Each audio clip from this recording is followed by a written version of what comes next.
चालेल. हा दिसत नाही आहे ते आता माहिती आहे जरा त्याला हलवायचं ते नाही होतच तरी सो बघील.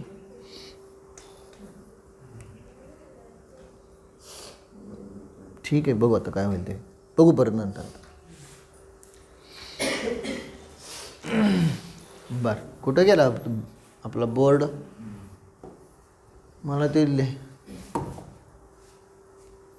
हेच आहे ना. हां हेच आहे जाऊ द्या. तर आपल्याला काय होतं आता आपलं चाललं होतं एक एक एक एक टॉपिक संपवतो बरं का आहे ना. पहिल्यांदा ते सिद्धांना किती काळ लागतो ती चर्चा आपण आज तर होणार नाही आता खूप वेळ झालेला आहे. पण आता चेतनेबद्दलचं जे कन्फ्युजन आहे ना ते पहिल्यांदा काय करूया आपण दूर करूया.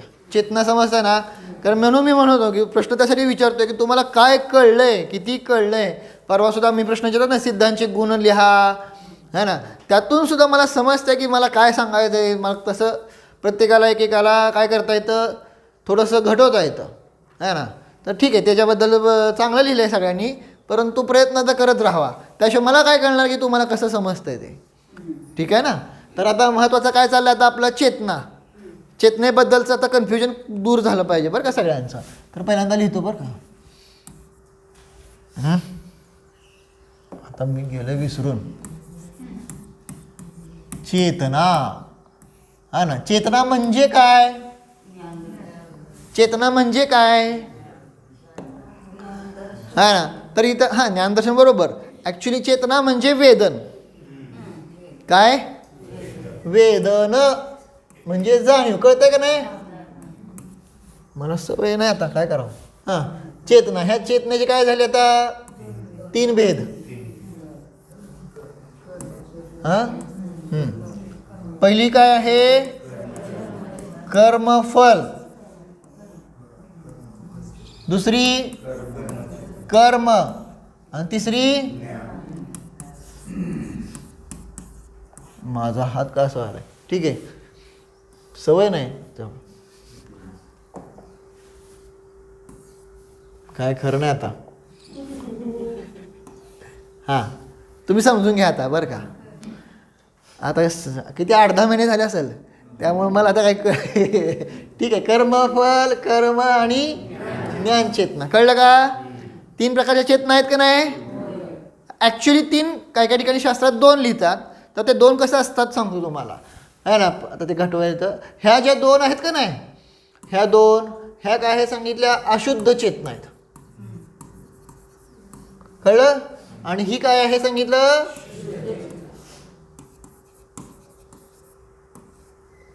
ॲडजस्ट करा अक्षर जरा थोडंसं हे व्हायला आता. हां कळलं का. ह्या 2 आहेत अशुद्धचे म्हणजे चेतनेचे 2 भेद होणार अशुद्ध चेतना आणि शुद्ध चेतना. अशुद्ध चेतनेचे 2 भेद होणार काय कर्मफल आणि कर्म. आणि शुद्ध चेतना म्हणजे कुठली ज्ञानचेतना. समजलं का क्लिअर झालं. तेव्हा जेव्हा आचार्य म्हणतात 2 चेतना तेव्हा अशुद्ध आणि शुद्ध असं लावायचं. आणि जर म्हणले 3 चेतना तर काय लावणार डायरेक्ट कर्मफल कर्म आणि ज्ञान. समजलं आहे ना. मी हे पुसतो बरं का अशुद्ध शुद्ध नाही करत मी आता तिथं.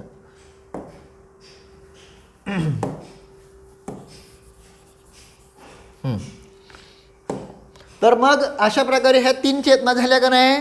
मग कर्मफल कर्म आणि ज्ञान. आता हे चेतना करतात काय है ना. वेदन कर्मफल चेतना म्हणजे काय शब्दातच लिहिलं आहे. कर्मफलाचं काय करतायत जे वेदन करतात. हां जे काही कर्माचा उदय आलेला आहे है ना त्याचं काय करतात ते फक्त वेदन करतात म्हणजे फळ भोगतात. कर्माचं फळ भोगते ती कळलं का नाही. तर ही काय झाली कर्मफल. मी सोपं करून सांगतोय. मी काही शास्त्रातली व्याख्या घेऊ शकतो परंतु मी काय करतो तुम्हाला सोपं सांगायचा प्रयत्न करतोय है ना. क्लिअरिटी जर आली का नाही की मग शास्त्रातल्या व्याख्येनुसार आपण बघू शकता. ठीक आहे. तर कर्मफल चेतना म्हणजे सांगितलं काय कर्माच्या फळाचं काय करत आहेत वेदन करत आहेत. शब्दातनं कळते का. हां आता दुसरं काय आहे कर्मचेतना. दुसरं काय आहे कर्मचेतना म्हणजे तर कर्माचं ते नाही लावायचं. कर्म म्हणजे आता काय लावायचं तुमचं कार्य,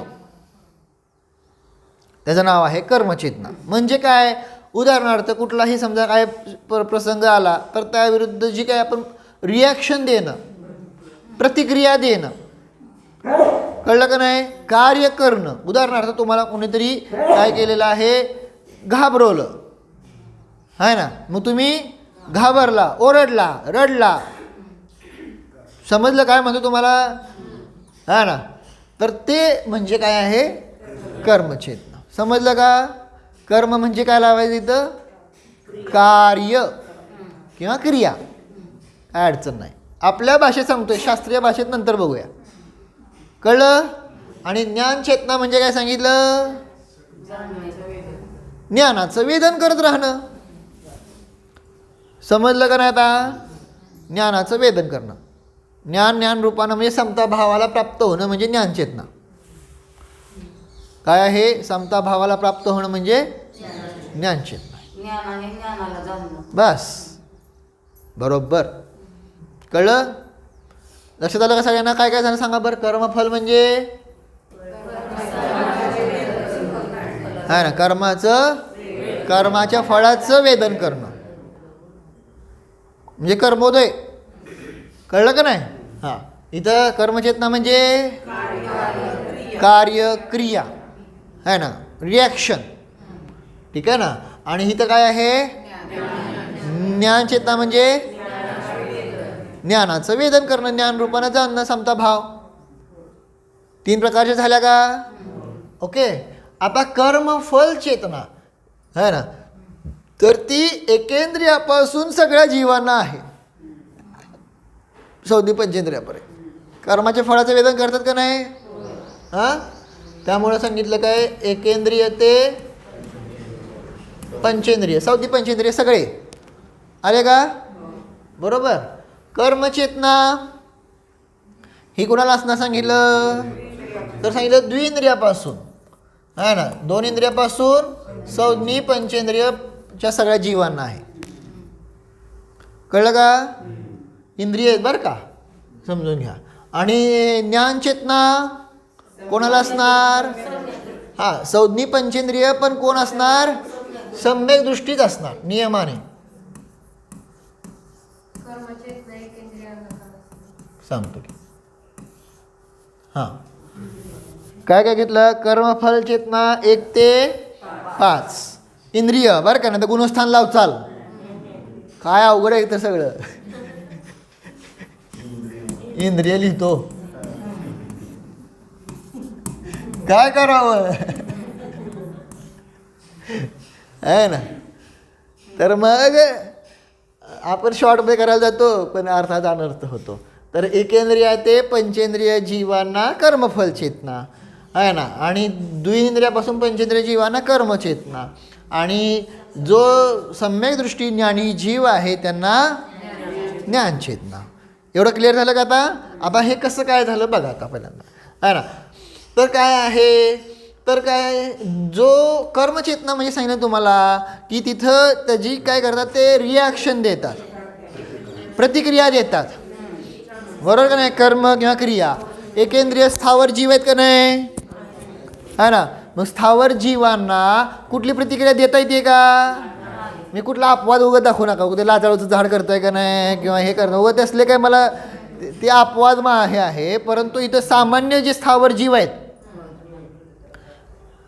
कळलं का नाही, है ना, ते काय हे करू शकतात का, प्रतिक्रिया देऊ शकतात का, कुठलंच नाही ना. पृथ्वी कायिक आहे, जल कायिक आहे, वायू कायिक आहे, अग्नी कायिक आहे, समजलं का नाही. आणि वनस्पती कायिकामध्ये पण आपण बघितले 2 भेद आहेत, साधारण वनस्पती आणि प्रत्येक वनस्पती. तुम्ही त्या प्रत्येक वनस्पतीमधले पण एक स्थूल उदाहरणं सांगता आहात. इथं साधारण वनस्पती पण आहेत ना, निगोदी जीव वगैरे.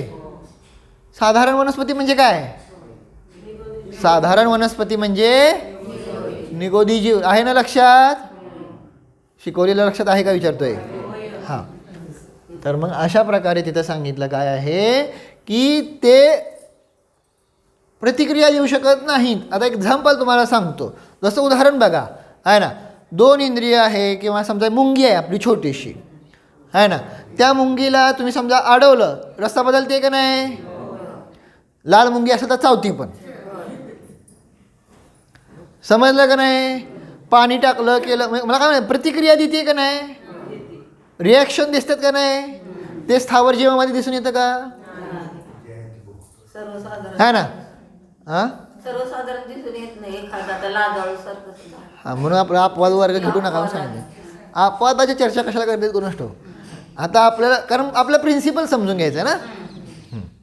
तर मग आता आपल्याला काय आहे, तर मग अशा प्रकारे ते सांगितलं की मुंगी असो किंवा कुठलाही घ्या, द्विंद्रिय घ्या, त्रिइंद्रिय घ्या, चतुरिंद्रिय घ्या, पंचेंद्रिय, डोळ्याने दिसतात ते, डोळ्यानं न दिसणारे पण आहेत. कळलं का नाही? परंतु त्यांची आता चर्चा नाही घ्यायची. आपल्याला काय चाललं आहे, समजून घ्यायचं का नाही आपल्याला, है ना. विषय काय समजून घ्यायचा आहे की अशा प्रकारे त्या 2 इंद्रियापासून संज्ञी पंचेंद्रियापर्यंतचे जेवढे जीव आहेत त्यांच्यामध्ये काय आहे, कर्मचेतना दिसून आली. कळलं का नाही? पण एकेंद्रियामध्ये ही कर्मचेतना असू शकते का? नाही. ते कुठलं, कारण स्थावर जीव आहेत ना. स्थावर म्हणजे काय? स्थावर म्हणजे काय? स्थावरचं स्थावर नामकर्माच्या उद्यात आहे, बरोबर. पण स्थावर म्हणजे काय? स्थिर. काय मुवमेंट करू शकत नाहीत ते. आलं कशा म्हणजे स्थिर म्हणजे पूर्ण स्थिर लावून नका. वायू काय कसे हालतात म्हणणार, जल काय कसे हालतात म्हणणार, म्हणजे तसं स्थिर म्हणजे ही प्रतिक्रिया देऊ शकत नाही, ह्या रूपानं स्थिर आहेत ते. आलं का लक्षात? पण म्हणून तुम्हाला म्हणाला होतो काय, विषय सगळा निघाला होता काय की त्या एकेंद्रिय जीवांमध्ये पण 4 संज्ञा आहेत, आहार, भय, मैथुन, परिग्रह. परंतु कर्मचेतना नसल्यामुळे त्यांच्या त्या 4 संज्ञा दिसत नाहीत. काय म्हणलं परत एकदा सांगतो. काय आपला विषय तयार निघाला आहे सगळा. कळलं का नाही?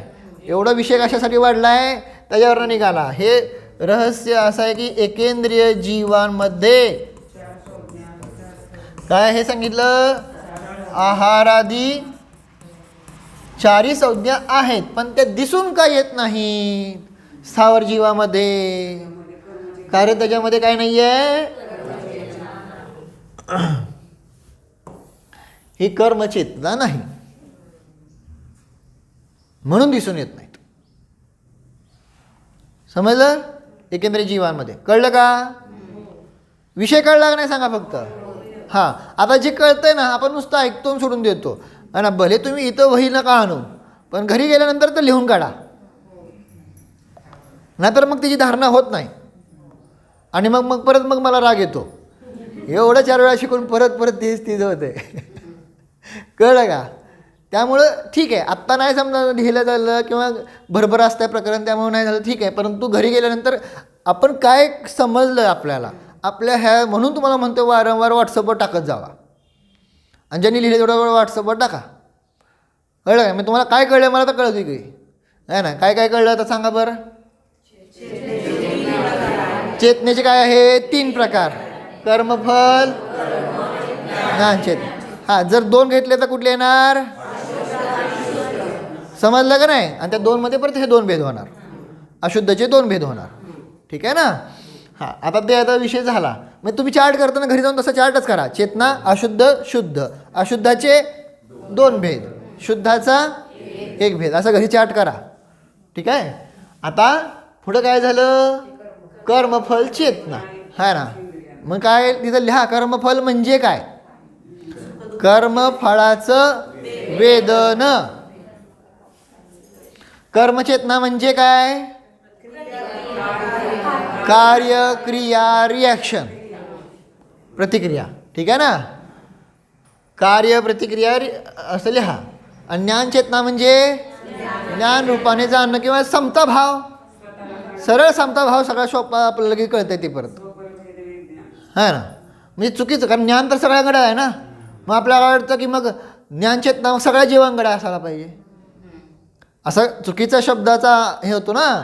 म्हणून तिथं लिहायचा समताभाव. मग समताभाव कोणाकडे येणार तुम्हाला, तो नियमानं सम्यक दृष्टीकडं. समजलं? विषय क्लिअर झाले का नाही? हां, आता त्यानंतर मग पुढं मग कर्मफल चेतना कुणामध्ये दिसून येते, एकेंद्रियापासून संज्ञी पंचेंद्रिय. है ना. कर्मफळाची उदाहरणं काय? कर्मफळाची उदाहरणं हां, मग सुखदुःखाचं वेदन करताय का नाही? मला लागलं, हा ना, हे काय आहे? कर्मफल चेतना आहे का नाही? हा ना, प्रतिकार करायचा विषय नाही ना, लागलंय फक्त एवढं म्हणतो ना तुम्ही. वेदन करता ना आता, फक्त ताप आलाय, कळलं का नाही? आता तुम्ही ते औषध घेतलं तर ते कर्मचेतना झाली. म्हणजे प्रतिकार वगैरे काय केलं तर क्रिया केली तर ती नंतर झालं. पण ज्या कर्मफळाचं काय करताय आपण? वेदन करताय, ती काय झाली? कर्मफल चेतना. हा, काय म्हणताय? नाही नाही नाही नाही, म्हणून तर लिहिलंय की त्यासाठी मला माहीत होतं, म्हणून ते 1 ते 5 इंद्रिय लिहिलंय का नाही? मला माहिती आहे, तो बरोबर होतोच गोंधळ. एकेंद्रिय ना म्हणलं ना, कर्माचं उदय आहे. आता तर जसं उदाहरणार्थ झाड आहे, त्या झाडाला तुम्ही तोडताय, काय करते का ते ना कर्म चेतना करते ना ज्ञान चेतना करते. कळलं का नाही? एक झाड उदाहरण सांगितलं, समजा पृथ्वी आहे, खोदताय, काय करताय का? आहे का नाही? आलं लक्षात? आता ह्यामध्ये पण अजून भरपूर विस्तार आहे, पण आता किती वाजलेत पहिल्यांदा सांगा मला. जेवढं सांगायचं तेवढं 9:25. बापरे, 9:30 झाले का? बरं, 5 मिनिटं अगोदर सांगते ती. बरं ठीक आहे. बरं आता नाही मी आहे, पण आहे ह्यामध्ये मला सांगायचं आहे, पण नको आता. आत्ता एवढं पक्का करा, उद्याच्याला मी सांगतो, ठीक आहे ना? तर मला काय लक्षात आलं का? एकेंद्रिय जीवामध्ये काय आहेत? किती चेतना आहेत एकेंद्रिय जीवामध्ये? एक कर्मफल चेतना. द्विंद्रिय, त्रिइंद्रिय, चतुरिंद्रिय जीवामध्ये कर्म. असंज्ञी पंचेंद्रियापर्यंत, हां, आणि संज्ञी पंचेंद्रियामध्ये 3 येणार. कर्मफल, कर्म, ज्ञानचेतना. ठीक आहे ना? मग फक्त ज्ञानचेतना कुणाला आहे? सम्यदृष्टीला बरोबर. पण आता संज्ञी पंचेंद्रिय बरोबर आहे. हां, अर्यंत म्हणण्यापेक्षा क्षपक श्रेणी किंवा उपशम श्रेणी आरूढ जीव, त्यांच्यामध्ये मात्र काय दिसून येते? हां, मग तिथून सुरू झालं, श्रेणी आरूढपासून सिद्धांपर्यंत फक्त ज्ञानचेतना, फक्त एकटी. समजलं का नाही?